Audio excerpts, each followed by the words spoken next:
ధర్మ సమాజ్ పార్టీని గెలిపిస్తే తెలంగాణ గడ్డపై బహుజన రాజ్యం తెస్తామన్నారు కరీంనగర్ డీఎస్పీ అభ్యర్థి చిల్వేరు శ్రీకాంత్. కరీంనగర్లో మీడియాతో మాట్లాడిన ఆయన తొలుత ధర్మ సమాజ్ పార్టీ ధర్మయుద్ధం కరపత్రాన్ని ఆయన ఆవిష్కరించారు. తనపై నమ్మకం ఉంచి ధర్మ సమాజ్ పార్టీ తరపున బరిలో నిలిపిన విశారదన్ మహారాజ్కు కృతజ్ఞతలు తెలిపారు. ఎన్నికల యుద్ధం 3% ఉన్న అగ్రకులాలకు 97% ఉన్న బీసీ ఎస్సీ ఎస్టీ మైనార్టీలకు మధ్య జరుగుతున్న ధర్మయుద్ధంగా అభివర్ణించారు. అణగారిన వర్గాలు ఓటు హక్కుతో తలరాతను మార్చుకోమని అధికారంలోకి రావాలని అంబేద్కర్ ఓటు హక్కును ఇచ్చారన్నారు.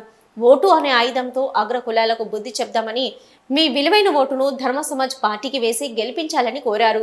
ధర్మ సమాజ్ పార్టీకి ఓటు వేసి గెలిపిస్తే తెలంగాణ గడ్డ బై బహుజన రాజ్యం తీసుకొచ్చేందుకు కృషి చేస్తామన్నారు.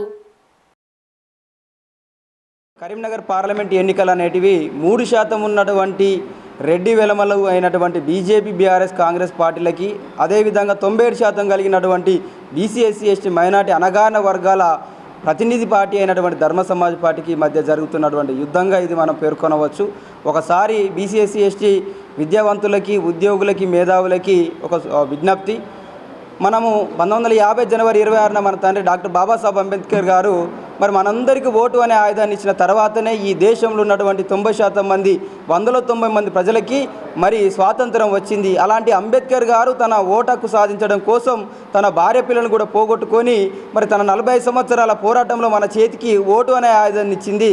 ప్రధానంగా ప్రతి 5 ఏళ్లకు ఒకసారి వచ్చే ఎన్నికలలో మీ తలరాతను మార్చుకోవడానికి ఒక యుద్ధం వస్తుంది.